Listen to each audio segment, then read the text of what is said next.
கிரிக் time ஃபேன்ஸுக்கு வணக்கம். So இந்த வருஷம் மெகா ஆக்ஷனுடைய டீடைல்ஸ் லீக் ஆயிருக்கு. ஸோ அது மட்டும் இல்லாம மும்பை இந்தியன்ஸுடைய ஒர்ஸ்ட் பிஹேவியருக்கு சஞ்சய் மஞ்சுரேக்கர் என்ன சொன்னாரு, ஹர்திக் பாண்டியாவுடைய மனநிலை எப்படி இருக்கு, நியூ கேப்டன் மும்பைக்கு வரப்போறாங்களா அப்படிங்கிற கம்ப்ளீட் டீடைலை இந்த வீடியோல பார்த்து தெரிஞ்சுக்கலாம். அதுக்கு முன்னாடி ஃபர்ஸ்ட் டைம் சேனலுக்கு வரீங்கன்னா மறக்காம சப்ஸ்கிரைப் பண்ணி சப்போர்ட் பண்ணுங்க. அப்போ அப்டேட் எல்லாமே உங்களை வந்து சேரும்.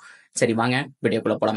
ஸோ ஃபர்ஸ்ட் ஆஃப் ஆல் நம்ம ஐபிஎல் தக்க வைக்கக்கூடிய வீரர்களை பத்தி நம்ம பார்த்தே ஆகணும். ஸோ இந்த வருஷம் மெகா ஆக்ஷன் அப்படிங்கிற மாதிரி தான் சொல்லிட்டு இருந்தாங்க. ஸோ இந்த ஆர்டிஎம் அப்படிங்கிறது கடந்த 2-3 வருஷமாவே இல்ல, இந்த வருஷம் வரப்போகுதா அப்படிங்கிற ஒரு கேள்வியும் இருக்கு. ஸோ ஆர்டிஎம் அப்படிங்கிறது நிறைய பேருக்கு தெரிஞ்சிருக்கும், நிறைய பேருக்கு தெரிஞ்சிருக்காரு. ரைட் டு மேட்ச் கார்டு அப்படிங்கிற மாதிரி சொல்லுவாங்க. ஸோ அதாவது ஒரு பிளேயரை நீங்க மற்ற டீம் ட்ரேட் பண்ணா கூட, அதாவது ஆக்ஷன்ல மற்ற டீம் பார்ட்டிசிபேட் பண்ணி வாங்கக்கூடிய சமயத்துல கூட ஆர்டிஎம் யூஸ் பண்ணி நம்ம அந்த பிளேயரை வாங்கிக்கலாம். ஸோ 3 ஆர்டிஎம் மட்டும் இருக்கும். ஸோ இது நம்ம மெகா ஆக்ஷன்ல நிறைய டைம் நம்ம பார்த்திருக்கோம். ஃபார் எக்ஸாம்பிளுக்கு பிராவோவை கிங்ஸ் 11 பஞ்சாப் வந்துட்டு வாங்கிட்டாங்க. ஆல்மோஸ்ட் ஒரு 6 கோடி நினைக்கிறேன் வாங்கிட்டாங்க. ஆனா அந்த சமயத்துல சென்னை சூப்பர் கிங்ஸ் நாங்க ஆர்டிஎம் போட்டுக்கிறோம் அப்படிங்கிற மாதிரி அதே 6 கோடிக்கு அப்படியே Chennai super Kings RTM use பண்ணி வாங்கிட்டாங்க. ஸோ இது வந்துட்டு ஹிஸ்டரி, நிறைய ட்ரேட் இந்த மாதிரி நடந்திருக்கு. அதே மாதிரி ஆர்டிஎம் இந்த ஆக்ஷன்ல இருக்குமா அப்படிங்கிறது ஒரு மிகப்பெரிய கேள்விக்குறி. அதனுடைய டீடைல் இன்னும் வரல. ஆனா இதை தாண்டி இன்னொன்னு என்ன சொல்லியிருக்காங்க அப்படின்னா, கிட்டத்தட்ட 8 டீம், இப்போதைக்கு ஒரு 10 டீம் இருக்கு இல்லையா, 10 டீம்ல இருந்து 8 டீம் என்ன கோரிக்கை வச்சிருக்காங்க அப்படின்னா, இந்த ஐபிஎல் தக்க வைக்கக்கூடிய வீரர்கள் இருக்காங்க இல்லையா, 4 பேர் மட்டும்தான் இது வரைக்கும் லிஸ்ட்ல இருந்திருக்காங்க. இது வரைக்கும் 4 பேர் மட்டும்தான் தக்க வைக்க முடியும் அப்படிங்கிற மாதிரி ரூல்ஸ் இருந்திருக்கு. ஆனா இப்ப இருக்கக்கூடிய மேனேஜ்மெண்ட் என்ன சொல்றாங்க அப்படின்னா, நாங்க கஷ்டப்பட்டு இவ்வளவு தூரம் ஒரு கோர் டீம் உருவாக்கி வச்சிருக்கோம், வெறும் 4 பேரை மட்டும் நாங்க ரீடைன் பண்ணி என்ன பண்ண முடியும், எங்களுக்கு அட்லீஸ்ட் 8 பிளேயராவது வேணும், ஒரு 3 ஃபாரின் பிளேயர் 5 இந்தியன் பிளேயராவது வேணும் அப்படிங்கிற மாதிரி ரெக்வஸ்ட் பண்ணிருக்காங்க. சோ இந்த ஒரு கால்குலேஷன் அப்படிங்கிற கரெக்டா தெரியல, 3 ஃபாரின் பிளேயர்ஸா இல்ல 5 இந்தியன் பிளேயர்ஸ் அப்படிங்கிறது தெரியல. ஆனா ஒட்டுமொத்தமா எங்களுக்கு ஒரு 8 பிளேயரை தக்க வச்சே ஆகணும் அப்படிங்கிற மாதிரி 8 மேனேஜ்மெண்ட் பார்த்தோம் அப்படின்னா கோரிக்கை வச்சிருக்காங்க. அது யார் அந்த 8 மேனேஜ்மெண்ட் அப்படின்னு தெரியல. சோ மெஜாரிட்டி பார்த்தோம் அப்படின்னா பிசிசி கிட்ட இதுதான் ரெக்வஸ்டா வச்சிருக்காங்க. 4 பிளேயர் மட்டும் நாங்க ரீடைன் பண்ணி ஆக்ஷனுக்கு போய் உட்கார்ந்தோம் அப்படின்னா சோ வாங்க முடியாது, கோர் டீம் செட் ஆகாது, கிட்டத்தட்ட பலவீனம் ஆயிடுவோம், பிரான்சைஸே பார்த்தோம் அப்படின்னா உடஞ்சு போயிடும். இந்த வருஷம் பெஸ்ட் பிளேயர்லாம் எடுத்திருக்கோம், ஒரே வருஷத்துல எப்படி விட முடியும்னு சொல்லிட்டு 8 டீம் வந்துட்டு ரெக்வஸ்ட் வச்சிருக்காங்க.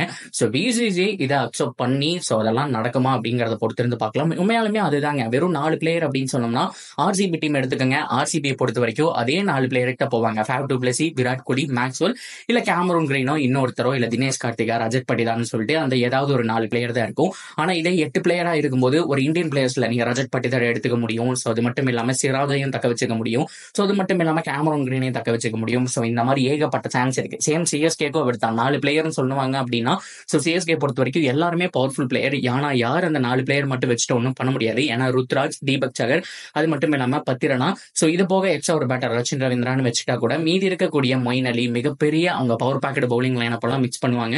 சோ இது மட்டும் இல்லாம பேட்டிங்கும் பார்த்தோம் அப்படின்னா மிஸ் பண்ணுவாங்க. சோ 8 பிளேயர் தக்க வைக்கிறதா நிதர்சனமா இருக்கும் அப்படிங்கிற மாதிரியும் சொல்லிட்டு இருக்காங்க. சோ பிசிசி இந்த முடிவுக்கு தலை சாய்க்கிறாங்களா அப்படிங்கிறத சோ இன்னும் 2 மாசம் கழிச்சுதான் தெரிய வரும். இப்போதைக்கு இந்த இன்ஃபர்மேஷன் அப்படிங்கிறது சோசியல் மீடியாவில் போயிட்டு இருக்கு. சரி ஓகே, மும்பை இந்தியன்ஸ்ல என்னதான்டா பிரச்சனை அப்படின்னு கேட்டீங்கன்னா, உண்மையாலுமே எல்லாருமே பாண்டியா மேலதான் தப்புன்னு சொல்லிட்டு இருக்காங்க. எஸ், அமௌண்ட்டுக்காக குஜராத்ல இருந்தாரு, அமௌண்ட் கொஞ்சம் அதிகமா கொடுத்தாங்க, வாங்க அப்படிங்கிற மாதிரி ரெக்வஸ்ட் பண்ணாங்க, அந்த பிரான்சைஸை விட்டுட்டு இதுக்கு வந்துட்டாரு. இதெல்லாம் நடக்கிறதா நம்ம கிரிக்கெட்ல இப்ப புதுசா தான் நடக்குது. ஆனா இதுக்கு முன்னாடி ஃபுட்பால்லாம் பார்த்தோம் அப்படின்னா ஏகப்பட்ட ட்ரேட் இந்த மாதிரி நடந்திருக்கு. ஒரு ஸ்டார் பிளேயர் ஒரு டீமுக்கு ஆடிட்டு இருப்பாரு, அமௌண்ட் அதிகமா இருந்தா இன்னொரு டீமுக்கு போயிடுவாரு. இதெல்லாம் ஃபுட்பால்ல நடந்த விஷயங்கள்லாம் கிரிக்கெட்ல நமக்கு புதுசா பாக்குறதுனால அப்படி இருக்கு. ஸோ அமௌண்ட்டுக்காக பிளேயர் மாறுறாங்க அப்படிங்கிற மாதிரி சொல்றோம். ஆனா ஹர்திக் பாண்டியா பொறுத்த வரைக்கும் ஒரு நல்ல முடிவோட தான் வந்திருக்காரு, இந்த டீம் எப்படியாவது கரை அப்படின்னு சொல்லிட்டு தான். ஆனா அவர் நேரமோ என்னமோ தெரியல. சோ மிக முக்கியமான பிளேயர்ஸ்ல 2-3 பேர் இல்ல, அதுல ரொம்ப முக்கியமா சூரியகுமார் யாதவ் மிடில் ஆர்டர்ல இல்ல. சோ அது டீமை பாதிக்குது. சோ அது மட்டும் இல்லாம முகமது நபியை பிக்ஸ் பண்றதுக்கு அவருக்கு சான்ஸ் கிடைக்கல. ஏன்னா டெவால் பிரேவிஸை கொண்டு வரதான், நபியை கொண்டு வரதான், ஆல்ரெடி சாவ்லா இருக்காருன்னு சொல்லிட்டு மேனேஜ்மெண்ட்டுக்குள்ளேயே ஏகப்பட்ட பிரச்சனை இருக்கும்போது அவரால் அந்த பவர் பேக்கடு அந்த லைனப்பை கொண்டு வர முடியல. சோ அது மட்டும் இல்லாம பவுலிங் இப்போதைக்கு ஓரளவு ஸ்ட்ராங்கா இருக்கிற மாதிரி இருக்கு. ஆனா இந்த பவுலிங் யூனிட்டை இன்னும் எப்பவோ ஸ்ட்ராங் பண்ணியிருக்கலாம், வேற யாருமே கிடையாது. அந்த இடத்துல யார் வந்திருக்கணும் அப்படின்னா மதுசங்கா வந்திருக்கணும். ஆனா அவரு இன்ஜுரி ஆகி வெளியில போயிட்டதுனாலதான் இப்ப மகாபா வந்துட்டு ரிப்ளேஸ்மெண்டா எடுத்திருக்காங்க. இந்த மாதிரி ஏகப்பட்ட பேக் அப்படிங்கிறது வந்துட்டு மும்பை இந்தியன்ஸ்க்கு இருந்துட்டே இருந்தாலும் சமாளிச்சு வந்துட்டு இருக்காங்க. ஆனா ஹர்திக் பாண்டியா மேல ஏன் இவ்வளவு பெரிய ஹேட்டுன்னு தெரியல. ஏன்னா நேத்து ஹிட்மேனுடைய பிளாக்ஸ் கிரவுண்டுக்குள்ள அலோட் பண்ணல அப்படிங்கிற மாதிரி சொல்லியிருக்காங்க. சோ ஹிட்மேன் அப்படின்னு எழுதின அந்த போஸ்டர் ஆகட்டும், இந்த பிளாக் ஆகட்டும், ரோஹித் சர்மாவுடைய போட்டோஸ் ஆகட்டும், இதை வந்துட்டு 90% கிரவுண்டுக்குள்ள அலோவ் பண்ணலன்னு சொல்லியிருக்காங்க, சொந்த கிரவுண்ட் ஆனா வான்கடைக்குள்ள. சோ அப்படி பார்க்கும்போது என்ன தெரியுது அப்படின்னா, ஹர்திக் பாண்டியாவா கொண்டு வர வேண்டாம்னு சொல்லியிருப்பாரு. மேனேஜ்மெண்ட் சைட்ல இருந்தோ மும்பை இந்தியன்ஸ் கமிட்டி கிட்ட இருந்தோ தானே வந்திருக்கும். ஸோ அப்படி பார்க்கும்போது ஏன் மும்பை இந்தியன்ஸ் ஃபேன்ஸ் எல்லாருமே வந்துட்டு பாண்டியாவை மட்டுமே ஹேட் பண்றீங்க? ஸோ மேனேஜ்மெண்ட்டே என்ன சொல்லிட்டாங்க, ஹர்திக் பாண்டியா மேல தான் நம்பிக்கை வச்சிருக்காங்க. ஸோ மேனேஜ்மெண்ட் தான் மும்பை இந்தியன்ஸ்ல இருந்து ரோஹித் சர்மாவை கீழே இறக்குறதுமே கூட. இப்ப போஸ்டரும் உள்ள கொண்டு வர வேண்டாம்னு சொன்னது அவங்க தான். ஸோ நீங்க நியாயப்படி கோவப்படுற மாதிரி இருந்தா அவங்க மேலதான் படணும். ஹர்திக் பாண்டியா மேல கோவப்பட்டு என்ன பிரயோஜனம் அப்படிங்கிற மாதிரி கேட்க ஆரம்பிச்சிட்டாங்க. ஸோ இந்த ஒரு விஷயம் தான் சோசியல் மீடியாவில் ரொம்ப வைரலா போயிட்டு இருக்கு. ஸோ இதை தாண்டி ஹர்திகை பொறுத்த வரைக்கும் 100% கொடுத்தாருங்க. ஸோ நேற்று மேட்சும் பார்த்தோம் அப்படின்னா விக்கெட் பயங்கரமா லூஸ் ஆகும்போது கூட அவருடைய இன்னிங்ஸ் மட்டும்தான் ஓரளவுக்கு தனியா தெரிஞ்சது. இருந்தாலும் எண்ட் ஆஃப் த டே அவருடைய கேப்டன்சி சரியில்லைன்னு சொல்றாங்க. எஸ் அப்கோர்ஸ் முதல் 2 மேட்ச்ல கேப்டன்சி சரியில்லை. ஏன்னா ஃபர்ஸ்ட் ஓவர் எடுத்த உடனே பும்ராக்கு தான் கொடுக்கணும். நியூ பால்ல 2 ஓவர் போட்டு டெட் ஓவர்ல வந்துட்டு 2 ஓவர் போடணும். ஸோ அதுதான் வந்துட்டு பும்ராவுடைய காம்பினேஷன். அதை ஒர்க் அவுட் பண்ணல. மேபி யங்ஸ்டருக்கு போலாம் அப்படின்னு நினைச்சாருன்னு தெரியல. ஏன்னா குஜராத்ல இருக்கும்போது எப்பவுமே நியூ பால்ல ஹர்திக் பாண்டியா தான் போடுவாரு. விக்கெட்ஸ் விழுந்திருக்கு, நல்லாவே பண்ணியிருக்காருன்னு சொல்லலாம். ஸோ அதே மாதிரி மும்பைக்கு ட்ரை பண்ணாரு. அன்பார்ச்சுனேட்லி பார்த்தோம் அப்படின்னா ஹை ஸ்கோரிங் கேமா அமைஞ்சது. ஸோ நேற்று லோவஸ்ட் டோட்டலையும் அவங்க தான் போஸ்ட் பண்ணியிருக்காங்க. ஸோ இந்த மாதிரி ஏகப்பட்ட விஷயங்கள் மும்பை இந்தியன்ஸ்ல போயிட்டு இருக்கு. இருந்தாலும் ஹர்திக் பாண்டியா மேல நம்பிக்கை வச்சுதான் ஆகணும். ஸோ இந்த மாதிரி ஹேட்டை பரப்பாதீங்க அப்படிங்கிற மாதிரியும் நிறைய பேர் சொல்லிட்டு இருக்காங்க.